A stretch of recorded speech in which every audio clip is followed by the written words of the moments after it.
Nah, yang jadi masalahnya adalah yang pertama, apakah dengan mengembalikan unit kendaraan, konsumen otomatis bebas dari BI checking atau blacklist BI? Kemudian pertanyaan yang kedua, manakah lebih untung? Unit kendaraan dikembalikan ke leasing atau di take over saja atau dijual sendiri lalu sisanya dilunasi ke leasing?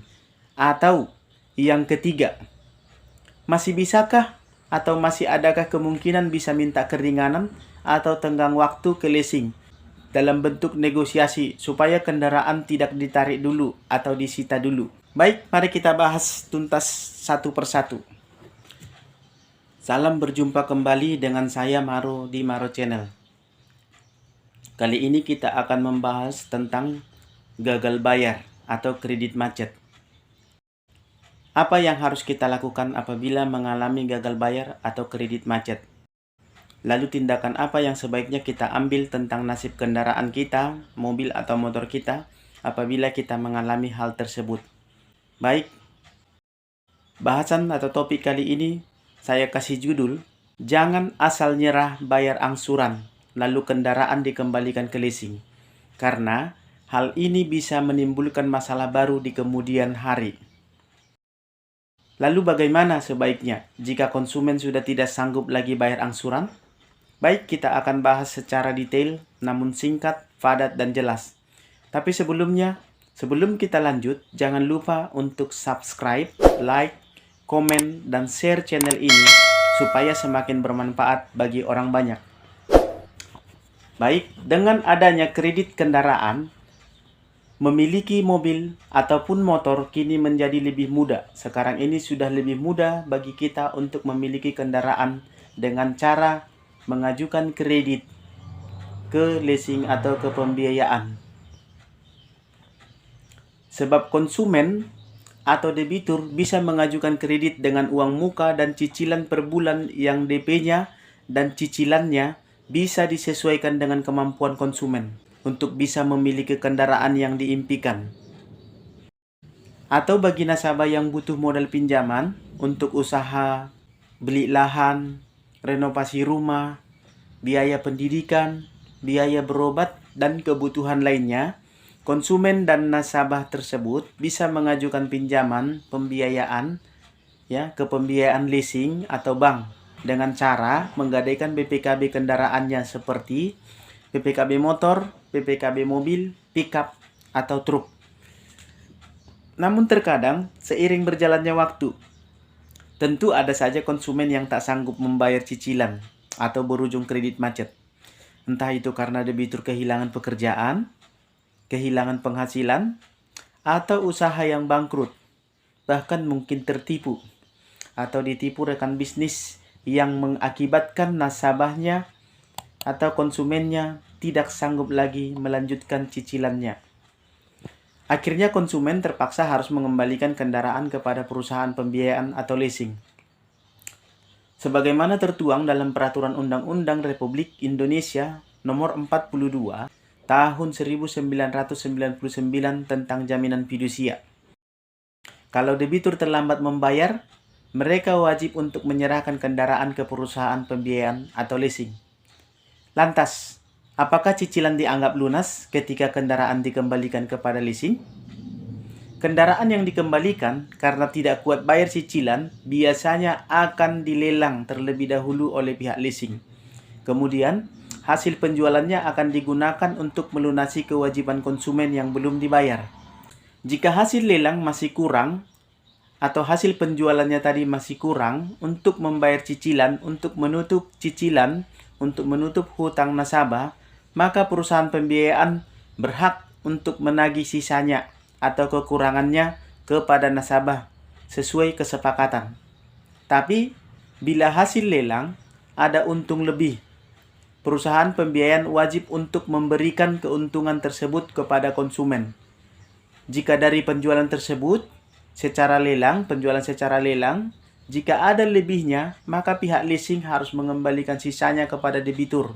Tapi sebaliknya, kalau ada kekurangan, maka pihak perusahaan leasing masih berhak untuk menagih sisanya yang kurang kepada konsumen atau nasabah.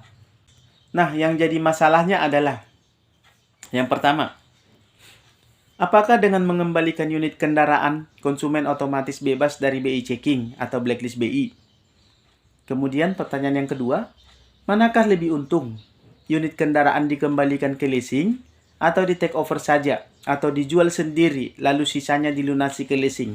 Atau yang ketiga, masih bisakah atau masih adakah kemungkinan bisa minta keringanan atau tenggang waktu ke leasing dalam bentuk negosiasi supaya kendaraan tidak ditarik dulu atau disita dulu? Baik, mari kita bahas tuntas satu persatu. Pertanyaan yang pertama tadi, apakah dengan mengembalikan unit kendaraan konsumen otomatis bebas dari masalah BI checking atau blacklist BI? Jawabannya tentu tidak. Karena yang tertera di surat kontrak perjanjian kredit yang ditandatangani konsumen sebelum akad kredit atau pencairan dana, sebelum terjadi pencairan dana, biasanya ada sekitar 8 sampai dengan 10 lembar itu. Di situ jelas tertulis bahwa kira-kira inti perjanjiannya seperti ini. Nasabah atau konsumen wajib menyelesaikan semua cicilan tagihannya, kewajibannya sampai lunas. Jelas ya, sampai lunas. Diminta sampai lunas, bukan sampai kendaraan dikembalikan.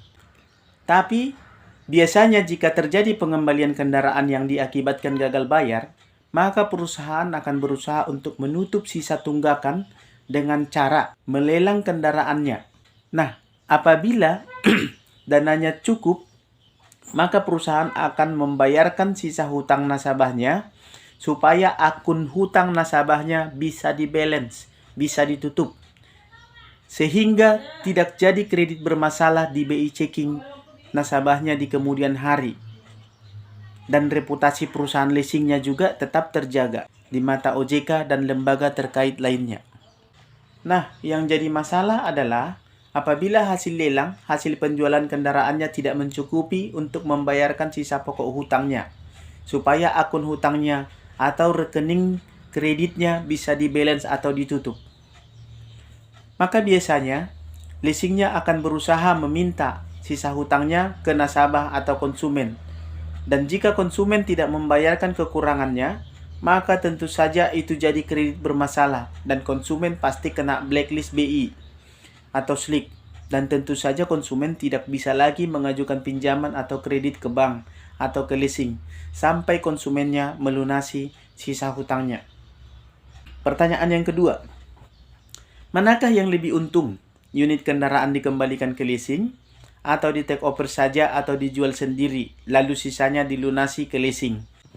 Daripada unit kendaraan dikembalikan ke leasing, tentu saja akan lebih baik jika kendaraannya dioper kredit saja ke pihak lain, dilanjutkan orang lain, atau bila perlu kendaraannya dijual, lalu hasil penjualannya dipakai untuk melunasi sisa hutangnya. Cara ini memang sedikit lebih ribet karena konsumen harus mencari orang atau calon yang tepat dan berminat untuk melanjutkan kredit kendaraannya atau mau membeli kendaraannya. Karena kalau kendaraannya ditarik atau dikembalikan ke leasing, tentu saja akan ada biaya-biaya tambahan yang tentunya akan dibebankan ke konsumen atau nasabahnya. Seperti biaya-biaya berikut. Biaya penarikan unit. Karena yang eksekusi biasanya memakai jasa pihak ketiga, jadi perlu biaya untuk membayar pihak ketiga. Kemudian biaya administrasinya untuk kepengurusan berkas-berkas dan pencabutan data-data, contoh buka blokir BPKB-nya, plus biaya servis sebelum mobil tersebut dipajang untuk dilelang. Kemudian biaya ongkos lelangnya, biaya jasa jualnya, karena setelah ditarik kendaraan pasti segera dilelang. Dan yang paling ruginya lagi, kendaraan pasti dijual di bawah harga standar atau harga normal supaya cepat laku. Dan di mata para pedagang atau pembeli mobil, pemilik showroom, mobil tarikan biasanya sedikit lebih berisiko. Tentu saja hal-hal tersebut akan membebani konsumen atau merugikan konsumen karena semua itu tentu terdampak dan dibebankan ke tanggungan konsumennya. Jadi akan lebih untung atau lebih baik jika konsumen jual sendiri kendaraannya atau take over saja atau oper kredit saja ke orang lain, walau sedikit lebih ribet. Nah, untuk lebih paham prosedurnya dan risikonya tentang take over kendaraan, silahkan tonton video saya sebelumnya yang berjudul Cara Aman Oper Kredit Kendaraan yang Belum Lunas. Supaya paham prosedur dan risiko menjual kendaraan yang masih kredit, silakan tonton video saya sebelumnya yang berjudul Hati-hati jual kendaraan yang masih nyicil. Pertanyaan yang ketiga. Masih bisakah atau masih adakah kemungkinan bisa meminta keringanan atau tenggang waktu ke leasing supaya kendaraan tidak ditarik atau disita dulu? Biasanya bisa. Caranya, Anda langsung datang ke kantor pembiayaannya dan langsung temui head kolektornya. Kemudian ceritakan masalah cash flow, masalah keuangan Anda, masalah ekonomi Anda, dan minta saran yang bisa Anda lakukan supaya dibantu dicarikan solusi. Biasanya mereka mau bantu, asalkan konsumen kooperatif dan bersedia mengikuti prosedur serta pemenuhan persyaratan yang diminta pihak perusahaannya untuk mungkin relaksasi atau memperpanjang masa tenor, dan lain-lain. Itulah solusi yang terbaik yang mungkin bisa mereka bantu. Semoga bermanfaat dan bisa membantu Anda untuk mengambil keputusan yang paling tepat jika Anda terdampak masalah kredit karena kondisi ekonomi yang mengakibatkan pembayaran kredit Anda terganggu. Semoga bermanfaat dan salam sahabat.